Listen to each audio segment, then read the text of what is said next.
Hello and welcome to Tarot Electric. I am Mary Schock. Before we get into my interview with Jordannah Elizabeth, I'm going to offer a tarot card for guidance for the listener. This is for just you right now in this present moment, guidance from the universe that you need to hear for your greatest good.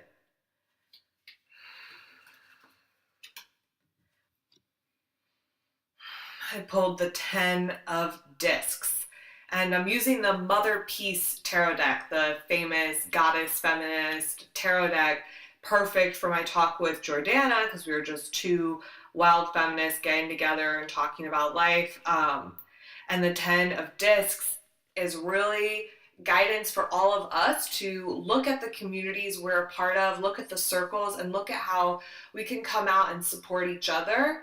In this image from the Mother Peace, there's a woman giving birth, and then there are women standing all around her, protecting her and supporting her in this.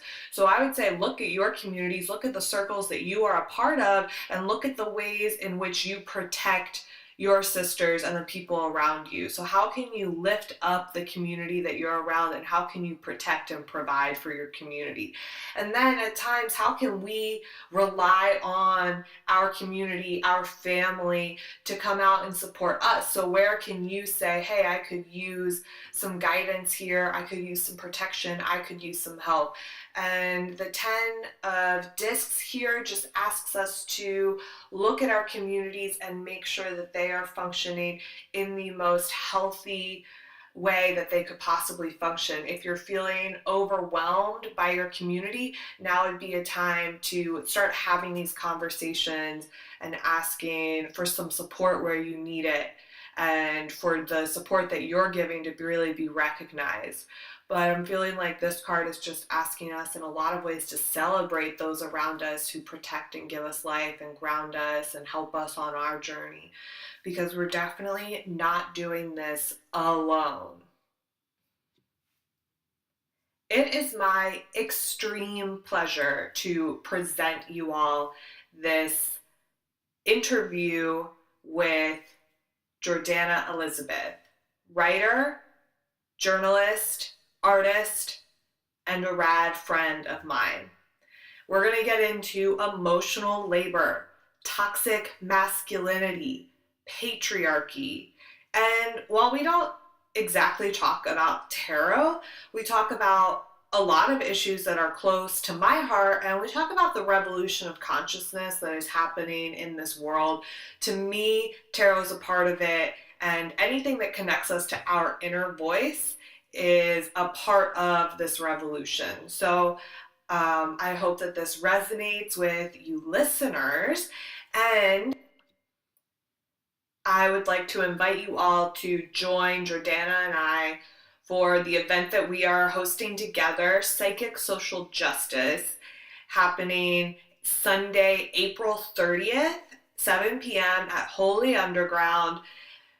Sensitive types, activists, friends, folks in Baltimore, please come out and join us. It's going to be a really powerful evening, and I am looking forward to it. And without further ado, here is my chat with Jordannah Elizabeth. Welcome to Tarot Electric. Thank you for having me. Jordannah Elizabeth, amazing writer, promoter, musician, social activist, good friend. And dork. Same. So thank you for being here. Mm-hmm. So I'm sure we have like a billion things that we could talk about. Let's start by just talking about Psychic Social Justice and that event coming up, because we're co-hosting it. And I'm really excited about it. So do you want to say any feelings you have about that event? Yeah. My number one goal in life. No, my number one uh, reality is being profoundly curious. Um, I think that's why I'm a journalist. I'm always wondering what people are thinking or feeling, and instead of assuming, I just genuinely ask. So I found myself at Mary Schock's tarot card release party, and during the Q&A of her wonderful panel, I was just curious if um, other people in the room were aware of the energy of Baltimore City. It's a very unique town. I've lived in several different cities on both coasts, and Baltimore is complex, and I was just wondering what people made of the energy, and how, if it was in any way daunting or um, a struggle for them. Uh, how did they deal with it? And so it kind of turned into a really powerful conversation. Um, and then I guess Marion was like, "Holy shit, that was amazing!" And we're going to expand on the conversation, but it really was like, is it just me? Question. Right. And I think that was such an interesting question to ask, and it's something that resonated with everyone, because basically everyone in the room was like, oh, it's not just you. We all feel it. And we feel the heaviness of Baltimore and how it's hard to be here sometimes energetically. So you definitely just touched on something that was very real and that needed attention, and that everyone was just wanting to talk about. Like afterwards, everyone talk to me about that discussion that it turned into, because from your one question, it became this group discussion of how we felt as like energetically sensitive people in Baltimore, and then everyone really responded to it. So I'm really excited to have the chance to join again as a circle, as a community, and talk about that and really give that all the attention that it deserves. Yeah. And you're experiencing one of my tactics for staying cool and calm and collected. We have 2 candles going. Yes. Some nice incense and wine. Mm. And that's what, one of the simple ways that I cope is creating a very comforting space and ambiance in my home to combat my daily adventures out in the world. If people know me, I'm always out and about on my little. It could be my day could be anything. I think today it was pouring down rain, but I got dressed and everything was pretty much fine. I was supposed to sell some books. And I had a meeting at 12 and I had a doctor's appointment at 2. So I woke up, got dressed, and then I looked for the time for the purple free bus. And it was 11 minutes, and I said, screw this. I'm going to walk. And then got caught in the rain. Went to Red Emma's and did some writing, and then went to my meeting, and then got caught. I went back to Red Emma's and got caught in a torrential rainpour, so I couldn't go to my doctor's appointments. But my days are like, that's today. Right. And what is it? And then we got together and then goofed off. So Yeah. What time is it? So I'm getting home at 9 o'clock, and I think I left my house at like 11 or like 10:30, about 10:30. So yeah, the world is my oyster. So when I come home, I don't want any bullshit. Gotta be like sacred place, right? You're like safe.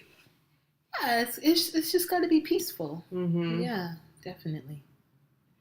Do you want to share about your book? What's up with your Oh, writing? What are you working on? What are you sharing? oh wow.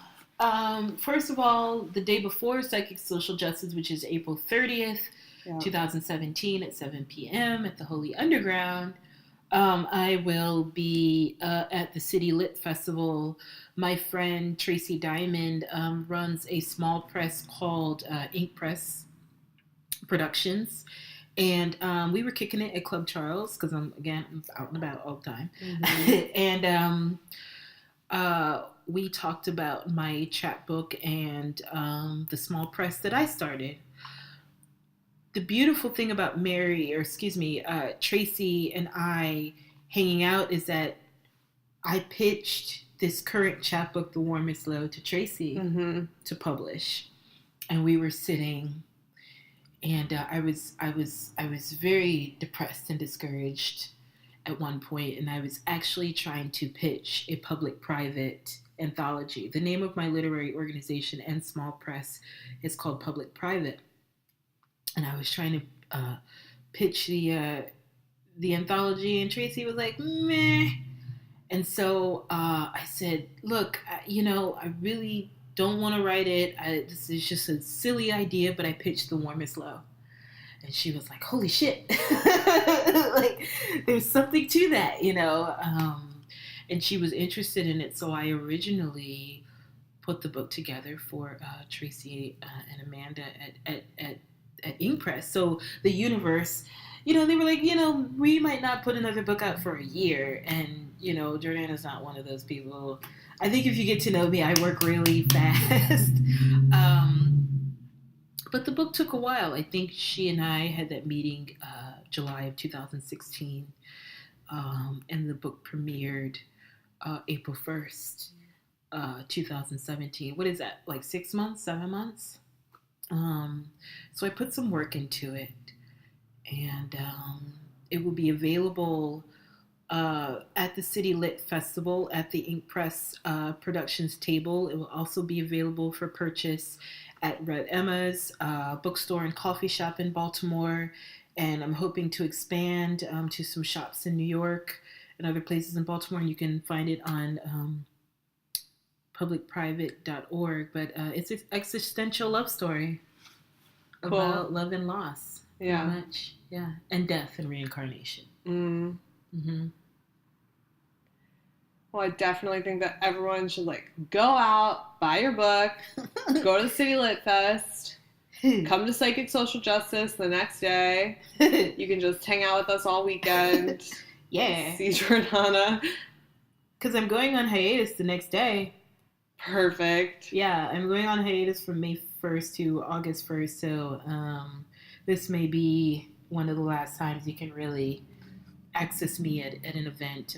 You never know. There might be some cool things going on this summer, but I really need some me time. Do you feel like your hiatus is self-care for you? I feel like my hiatus is time for me to look around at all I've done and to take a moment and reflect. And because I work so much, and I sometimes need time to say, okay, Jordannah, who are you? What do you want to do next? What do you need to prepare for?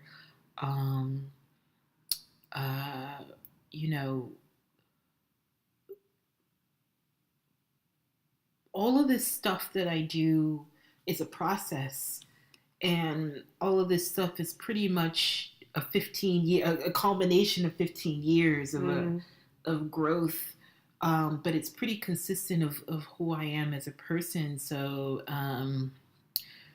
I have to take time and get to know myself, or the work's gonna not be good. You definitely deserve a break, and I hope you're feeling proud about all that you've done as a writer, as a community maker. I'm feeling a little isolated, to be honest with you. I believe and I know that I'm appreciated deeply, but I also catch a lot of shit. So I also need to reflect and also give time to my friends and family. And, I'm realizing who my friends and family are. And they deserve my time and my presence. But yeah, it's when you're in the middle of it, it's hard to appreciate. So I definitely want to sit and reflect and be like, holy shit, you know. But being proud, I think, more so, I just know that I'm blessed and that I'm honored to be chosen by the universe to do the shit that I do. Mm-hmm. That's pretty more than being like, yay, go Jordannah, it's your birthday.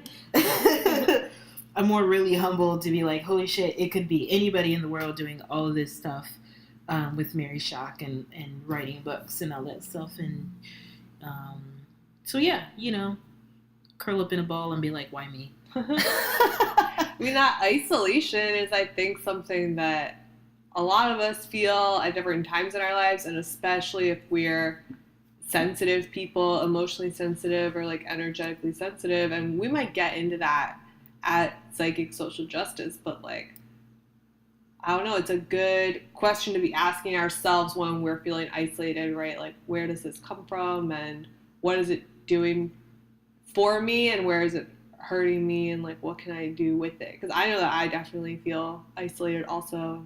Mm-hmm. As a person that likes a lot of alone time. It can be great for me, but then it can also do me a disservice to separate me. So what do you think? Like, I've been talking lately, very recently, about relationships, and people have been asking me to do like the conscious relationship workshop and conversation, but like, what do you think is like the true value of relationship?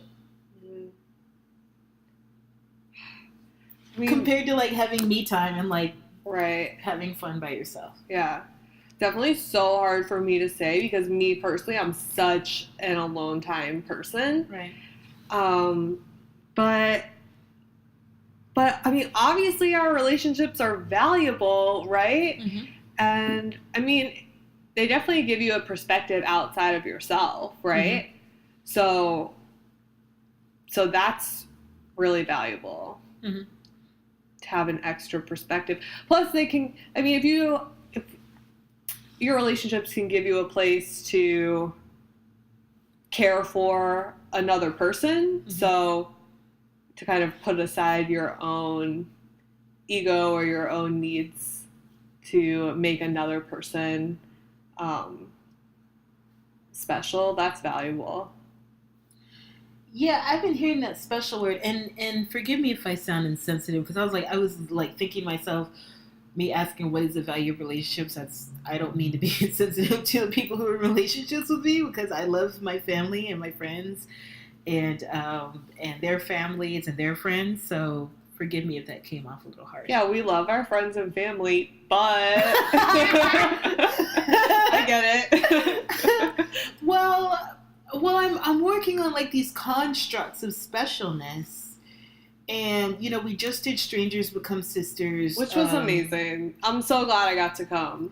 Thank you. That's Public Private's monthly reading, and we have a theme every month or topic, and the topic was commitment.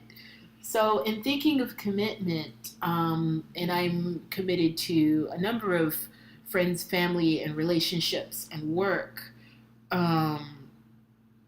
But this level of specialness, I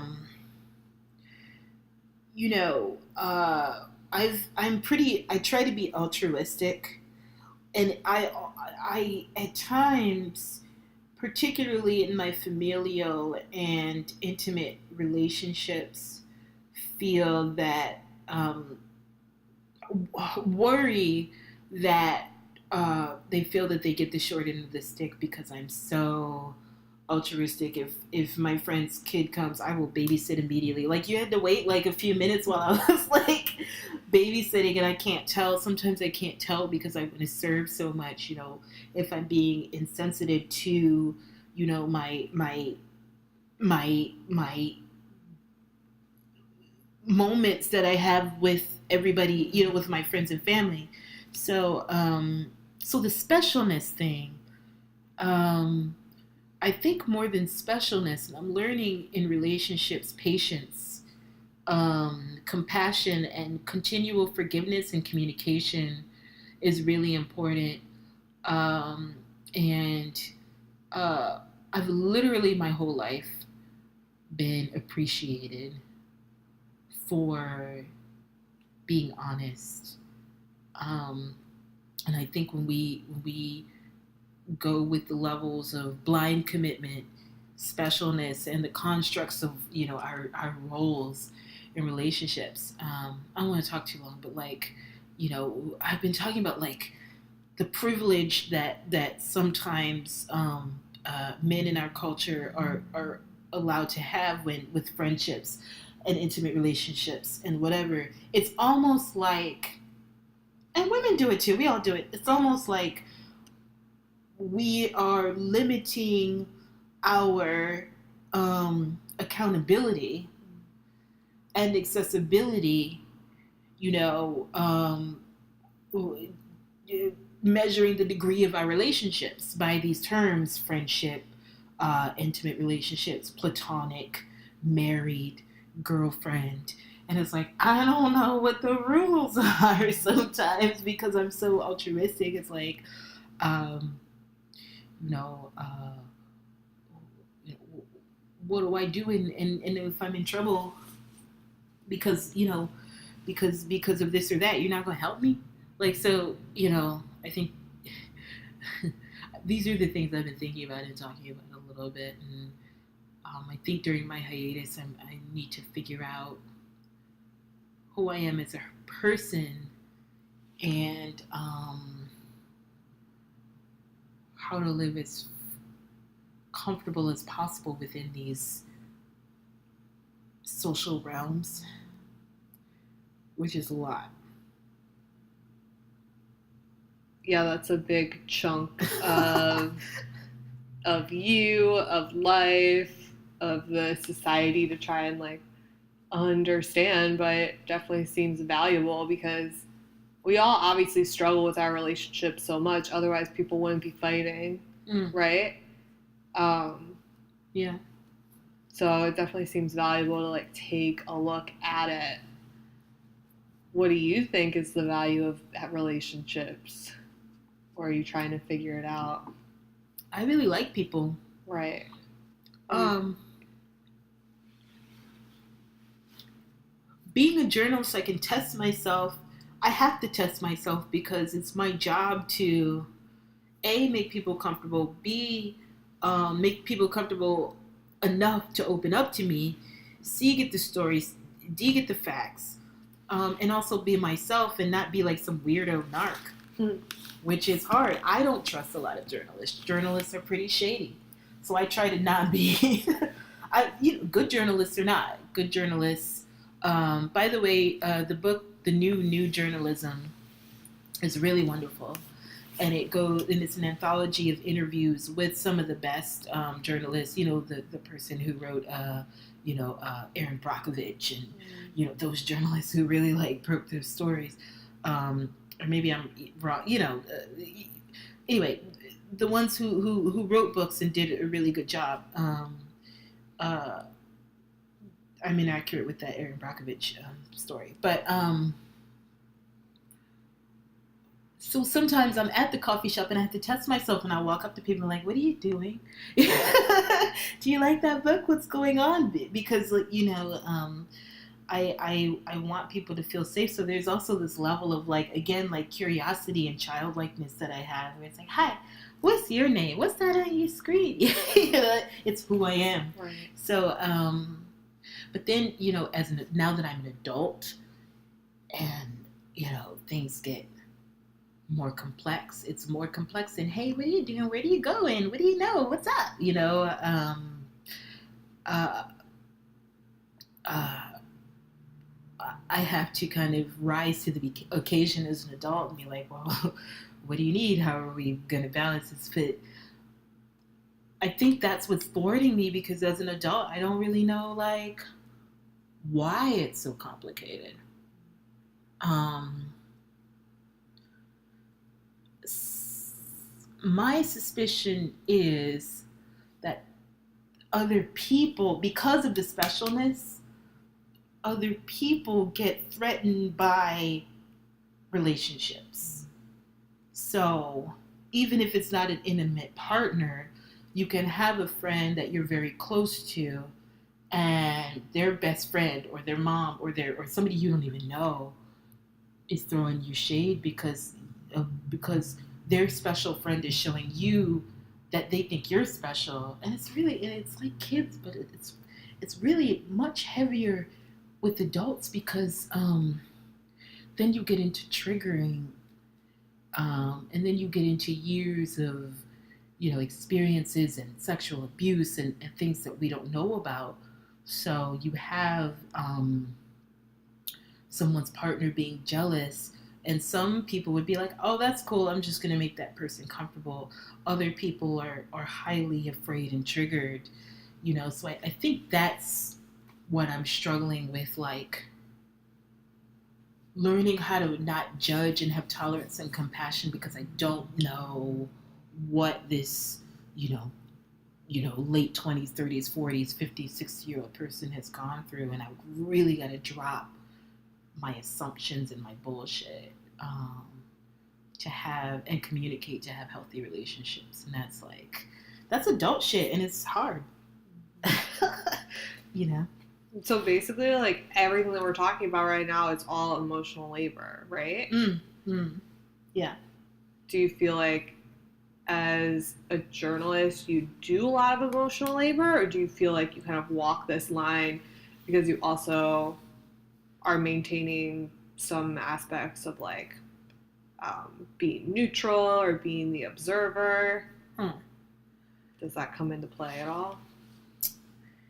I'm best known for my interviews. And I have talked to a high-profile rape survivor.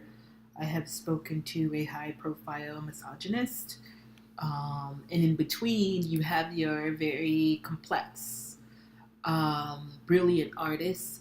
I kind of talk to the anti-celebrity, or maybe even kind of the lifelong crafters, who I don't necessarily think are in the total mainstream. I think Drake is a lifelong crafter. I do think he's I think he's a crafter. I think Kendrick Lamar are crafters. But I like, Devendra Banhart, and I've talked to Saul Williams several times. Hope Sandoval of Mazzy Star, kind of like the indie, the indie underground art school, musicians from the early 90s and in early 2000s are pretty much, who I talk to. So they're all pretty seasoned. I'm not dating anybody, not early 90s, not all early 90s, Hope was, but like late 90s, early 2000s.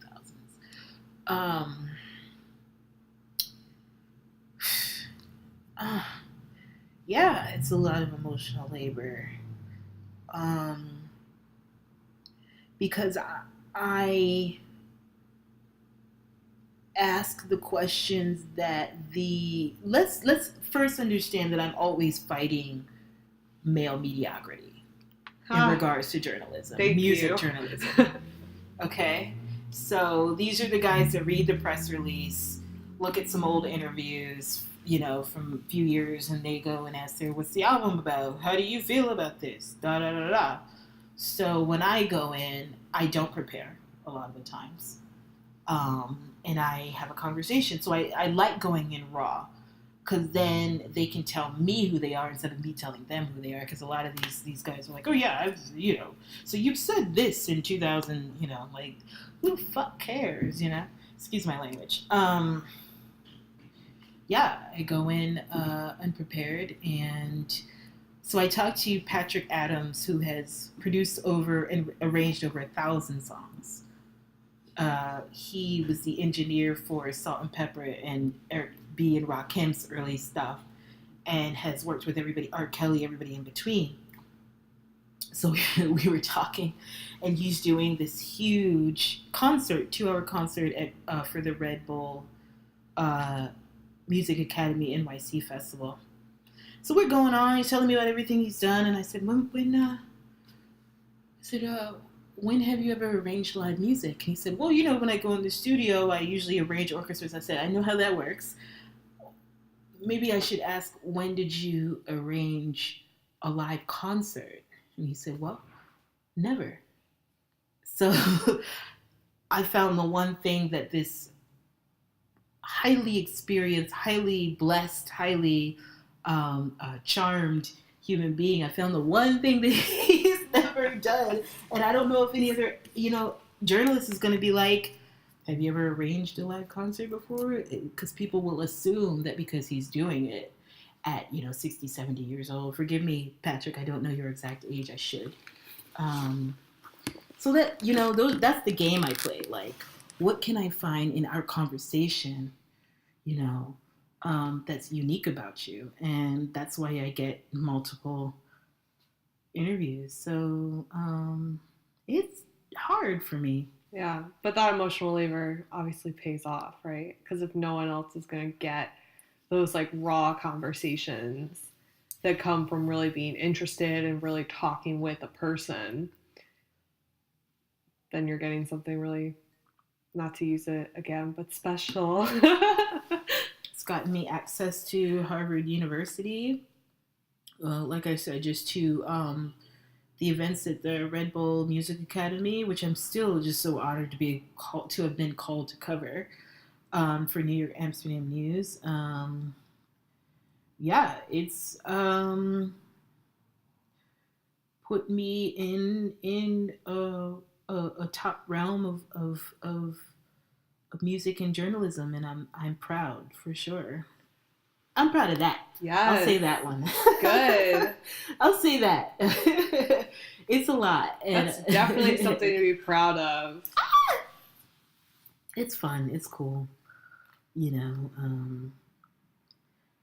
yeah, I mean, fancy people are just, they're just people. True. That's really what celebrities are looking for, to be talked to like a freaking... That's what anybody is looking for. Mm-hmm. So I don't even know what emotional labor is. I kind of just learned that term maybe a couple months ago, but like maybe emotional labor is just treating a person, being conscientious of like people's comfort in this earth realm. Yeah. And that's a hard thing to do. You got to take down your guard and be like, I really, really, really am angry at this person. I want them to hurt, but I also want to be honest about how I'm hurt and give them and myself an opportunity to try to get through it. And I don't know how much we do that in our culture. I think we do it a lot, like on the low key. What do you think? Yeah, I think certain people do it more than others. Yeah. Like, I think obviously, like, femmes and women do a lot of emotional labor. Yeah. For society and in social places. Yeah. And it's really because we're expected to, right? And I think that if emotional labor is, like you said, it's like having respect for another person's emotional truth. So it's a lot easier to do if we're liking the person at the time, and if they're happy with us and feeling good with us. And if you're in a place where you're like feeling really good with another person in that relationship, it can be a lot easier to do some emotional labor because it's lighter. But I feel like when we get anger, when we have sadness, when we have conflict, that baggage gets heavier and it's harder to do the emotional stuff. But I feel like that's when it's really worth doing the most. Yeah. Yeah. I've also been thinking about, and feel free to cut me off. You're perfect. I've also been thinking about feminine resentfulness of emotional labor. Right. There are a lot of articles, especially Black women, like I'm not here to fix you, and we hold the culture in our back. We do. I think it's a gift, and B, I really was thinking today that like I don't feel resentful of having to do the emotional labor because it shows people that we love them. Mm-hmm. Now, if we're doing it in a way, and I think that Black women, I'm gonna get in trouble for saying this, so. So feel free to write me an email. But I think sometimes we as Black women can use our emotional intelligence to demand a quick change in people or in a situation. And I lately have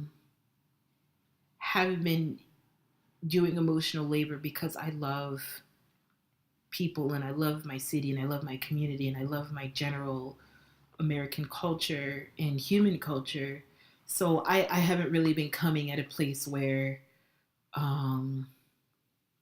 it was about me, or, and I'm not saying all Black women do this, but it's not about my pride, like trying to be right. It's like, I am telling you this because I want either us to heal or for you to have this information so your future friends and family, so you can have safer relationships with your future lovers, friends, family, or like whatever. If they want to even take what I'm saying, but yeah, like we're only resentful if it's not coming out of a place of love. So I think that we should work on that. Oh, women are built to do all this emotional labor. Yes, it is a social construct. Yes, it does come from patriarchal oppression and forcibly us being the caretakers, particularly Black women and women of color being nannies and maids and indentured servants and slaves. I get that resentfulness. But we also survive because we have that ability to connect. Mm-hmm. To be able to make a baby that's not yours feel safe, or to even be able to breastfeed a baby that's not yours and raise them and give them love under the guise of oppression is magical. So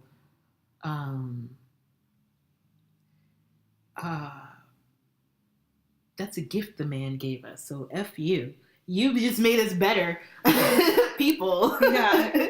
You know what I mean? Like, yeah, that's really weird. I'm gonna get in trouble, like I'm, for saying that. But yeah, I mean, maybe oppression just made women of color and women in general like the fair. We've always been called the fairer sex. We've always been called the better half. Mm-hmm. We've always been. I mean, dudes know this because they created that. Right. You know what I mean? So, now I'm thinking like to combat it, maybe we should just all be assholes. Oh no! Wait, I think I've tried that in life, and I don't think it works. It seems like it should, but it doesn't. It doesn't work. No, it doesn't work because it just comes right back to you. It does. I mean, the key must be like just putting emotional labor and that kind of work at like a higher standing in society. So giving it respect and really being grateful for the people that do that kind of work for society, and just honoring it and then teaching it, right, to everybody. Because if everyone was like picking up their slack and all doing this emotional work, then it would be a lighter load for everyone. We could all be doing it. I think we're on the up and up in our culture. I think that women are understanding themselves and becoming more revered. And I think that we're finding balance. I'm definitely finding balance being able to have a family and career and a home and my privacy and my self-care. And I think that we're learning how to do that without, quote unquote, leaving men behind. Like, that would be the worst thing in the world. Oh, God. But yeah, with that said, and shout out to all the beautiful human beings who do love us. And I do want to say how thankful I am for the friends and family who do accept me of all creeds, genders, races, and all of that stuff. We're not islands, and life is a bumpy ride. Real talk. We can end this, but I do wonder if you lived on a island or in the mountains in Nepal or somewhere, will we even be tripping like this? Is it because we live in, major cities? I think Baltimore's a mid-major, but you know what I mean? Right. A part of me somewhat wonders if I went to Fiji, would I be having these conversations, or are the same issues going on in other cultures? Yeah, it's a good question. I don't know. I think about a lot of shit. Some of this must be ingrained in our humanness, and some of it must be the product of city life and capitalism. Yeah, but I still don't think even if we were to live outside of capitalism, I mean, maybe if we were to live outside of capitalism, that society would be based around valuing our emotional selves. Because what's valued most in capitalism is how productive you can be. Right. But if we lived outside of that, we could really value our emotions. So maybe we wouldn't be dealing with this at all. Right. Because there are tribes who get together and sing and dance all damn day. I mean, we go to the club, you know what I'm saying? Right. But being outside and having a bunch of school children just go out and sing songs and we don't do that in American culture. We don't go to the playground and get together and just sing at the top of our lungs for 30 minutes, which, maybe if the kiddies did that, it would be awesome. It'd be annoying when they got home, but but you know what I mean? And arts are being taken out of the schools. Mm-hmm. But I mean, a lot of particularly African cultures, is still versed around the family and dance, and of course there are issues of sexual assault, rape, AIDS, and violence that I do not want to overlook. But you know what I mean? Shit, we don't. We put a lot of pressure on ourselves, and that's another reason for this hiatus. I'm not a tool for the capitalist agenda, and I'm gonna take a motherfucking break because I'm not going to burn out, lose my shit, and I'll be like, oh look, Jordannah's crazy. Do you know what I'm saying? No, I'm not crazy. I'm exhausted. And, it comes up in people, whether it be anger, paranoia, depression, suicide. Mm-hmm. You know what I mean? I'm not going to lose my mind because my culture deems me a hustler. By the way, I have a monthly column at tersejournal.com, TERSE, and it's an existential column called Braving the Days, and I talk about these things, how the world kind of forces me. The last one was about being a hustler and how I've been really pressured to make a living, and I gave up my late teens and 20s. These are my 30s, and I'm not going to have a good place in my career. I'm not going to drive the bulldozer like I used to as a young woman paying my dues. I deserve to rest. Yeah. You know what I'm saying? You really do. We all do. Yeah. I agree. Do you think, so you said you think that we're on the up and up as a society. Do you feel the rumbles of revolution? Do you think it's really gonna I feel the rumbles upswing of emotional intelligence and equality um, in in existential awareness between men and women. Mm. I see in the next 20, 30, 40, 50 years, men being more conscientious and aware of the negative effects this culture is having on women, and them beginning to realize how it affects them negatively as well. Totally. We don't want to fight no more. And I think that these patriarchal constructs have become corporate and not necessarily human anymore. Back in the day, it was just generally keeping the Anglo bloodline pure. Now it's just turned into a capitalistic goal. Now it's big money, but that's still all now it's big money. White men. And we have brands on Twitter. It's not all white men anymore. You know, and I've been talking about this in the entertainment business.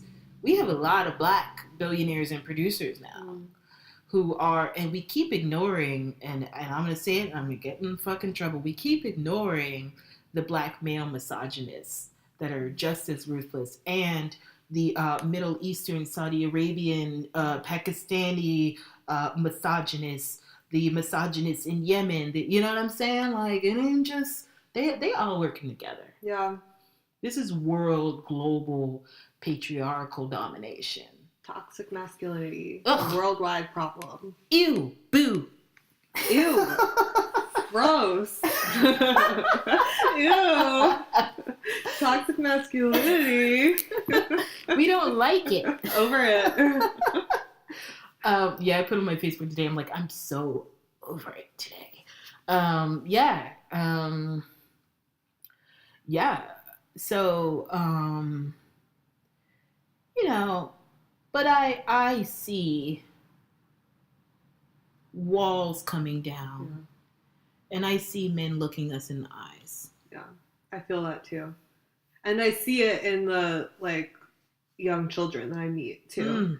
And even the young people. People are just like a generation younger than me and beyond. Mm-hmm. Yeah. I want to thank you so much for talking with me. It's been really fun and enlightening and inspiring, as you are. And the last thing I have to say is poop. Poop makes everybody laugh, except for teenagers. I tried on teenagers, and they look at me like, "Are you crazy?" Well, they're the worst. Yeah, sorry. Well, we love you, teenagers. But yes, from like 4-year-olds to like 64 years old. If you want to like bring like the mood, like if it's really tense and you need somebody to laugh, you go poop. Wait, will you tell everyone like where to find you? Where should people follow you? Oh yeah. Go to your blog. Oh yeah. Or like a couple things you want to shout out. First, if you want to write me letters, we can start that if I cause any shitstorms. J.E. Writing, WRITING @outlook.com. JEWIRTING @outlook.com. You can write me directly, and a lot of the times I respond. If I don't, it's not personal. My name is spelled JORDANNAH, Elizabeth, ELIZABETH. You can find me on Facebook, facebook.com, Jordannah E. That's my Facebook page, JordannahElizabeth.tumblr.com. I am going to restart my Twitter. I deleted my old Twitter. It was just so much. Twitter is overwhelming for me. But I'm going to start up an official Jordannah Elizabeth Twitter soon. But yeah, Google me, and there's all types of stuff. There's music, Jordannah Bandcamp. What is it? JordannahE.bandcamp.com. I'm a musician too, so you know, all of it. It's a lot. And buy The Warmest Low at Red Emma's. I'm so proud of this chapbook. City Lit Fest, everywhere else. Yeah, I'm proud of you. Oh my God. And I'm just happy that we're friends. Thank you so much. Yay! Thank Jordannah you. Elizabeth, you're the best. Woo. Signing off. Goodbye and good night. Thank you so much to Jordannah Elizabeth for joining me, and thank you for all of you listening to Tarot Electric. It means so much to me. You can find me on Instagram at Tarot Electric and my website, maryshock.com. Check out the show notes for links. And you can now find the podcast Tarot Electric on iTunes and Stitcher. So subscribe on iTunes, rate, leave a review. I'd be so grateful. I'm grateful to you all regardless. Peace and blessings.